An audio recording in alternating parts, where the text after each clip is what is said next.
Assalamualaikum warahmatullahi wabarakatuh. Salam sejahtera bagi kita semua. Bagaimana kabar kalian hari ini? Semoga selalu dalam lindungan Allah SWT ya. Dalam video ini Ibu akan tetap membahas mengenai eksplanasi. Nah, pada kesempatan ini Ibu akan membahas mengenai keseluruhan tentang dua hal. Yang pertama mengenai analisis struktur eksplanasi, yang kedua mengenai kaidah kebahasaan eksplanasi. Nah, dari yang pertama yaitu kita akan menganalisis struktur eksplanasi. Seperti yang sudah dijelaskan di video yang sebelumnya, bahwa struktur teks eksplanasi ada tiga, yaitu yang pertama ada pernyataan umum, yang kedua ada deret penjelas, yang ketiga ada interpretasi. Ibu akan menjelaskan satu persatu ya. Yaitu yang pertama yaitu pernyataan umum. Pernyataan umum berisi identifikasi fenomena. Bagian ini mengidentifikasi sesuatu yang akan diterangkan. Hal ini bisa terkait dengan fenomena alam, sosial, budaya, dan lain sebagainya. Yang kedua, deret menjelas. Deret menjelas berisi penggambaran rangkaian kejadian atau explanation chart yang merinci pada proses kejadian yang relevan yang bersifat secara kausalitas. Dalam hal ini, fase-fase kejadiannya disusun berdasarkan hubungan sebab akibat. Akan tetapi, ketika teks eksplanasi berbentuk proses, bagian dari penjelas ini menjelaskan atau menggambarkan kejadian dengan secara kronologis atau urutan waktu. Yang ketiga, interpretasi.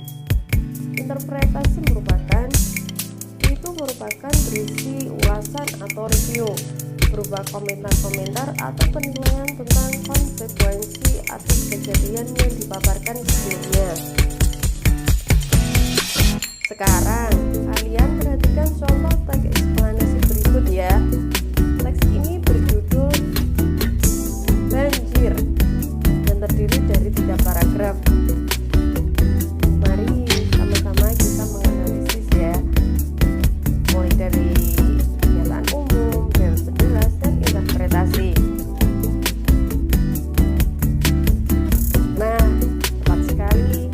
Paragraf pertama adalah mengenai pernyataan umum atau fenomena.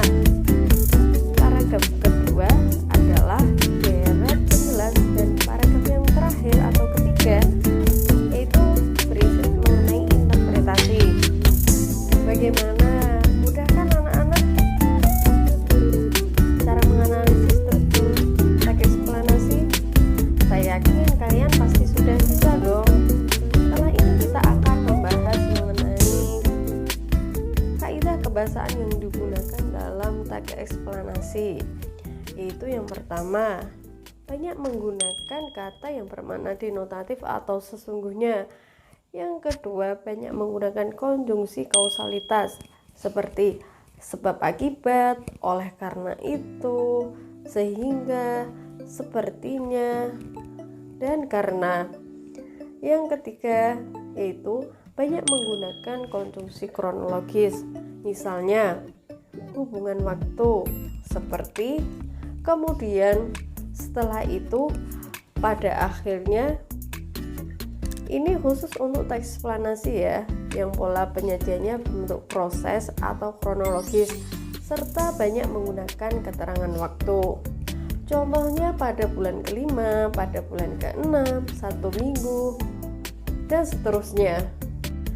Yang keempat yaitu fokus pada hal umum, bukan partisipasi manusia ya.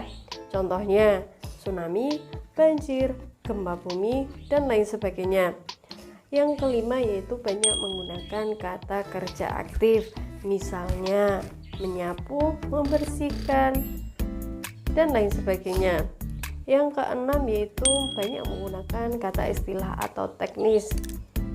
Nah, sekarang kita akan menganalisis pada contoh banjir tadi. Kaidah apa saja yang digunakan dalam contoh tadi? Itu yang pertama ada konjungsi kronologis, yaitu pada pada paragraf ketiga, yaitu ada kata seperti. Pada paragraf 1, 2, 3 banyak menggunakan kata kerja aktif. Contohnya menetap, mencari, dan lain sebagainya. Ada lagi yaitu konjungsi kausalitas, yaitu pada paragraf kedua, yaitu banjir ini disebabkan oleh apa titik-titik. Kalian bisa membaca sendiri ya, dan mengakibatkan itu salah satu konjungsi yang digunakan dalam kaidah kebahasaan teks eksplanasi, yaitu konjungsi kausalitas. Sudah paham kan anak-anak? Nah, dari keseluruhan yang Ibu terangkan tadi, pasti kalian sudah paham mengenai kaidah-kaidah kebahasaan yang digunakan dalam teks eksplanasi. Nanti kalian cari sendiri ya. Pasti kalian sudah tahu. Sampai sini dulu ya video Ibu kali ini. Nah, jangan lupa nanti mengerjakan tugas yang Ibu sudah unggah di Google Form. Karena kalian mengerjakan tugas sama dengan kalian hadir dalam pembelajaran Ibu kali ini. Kalian tidak mengerjakan sama dengan kalian tidak hadir. Paham kan anak-anak? Harus ingat loh. Sudah paham kan anak-anak penjelasan Ibu kali ini? Semoga paham ya. Guru tidaklah lebih pandai dari muridnya, akan tetapi guru lebih tahu dulu. Nah, sekian ya, sampai bertemu besok. Wassalamualaikum warahmatullahi wabarakatuh.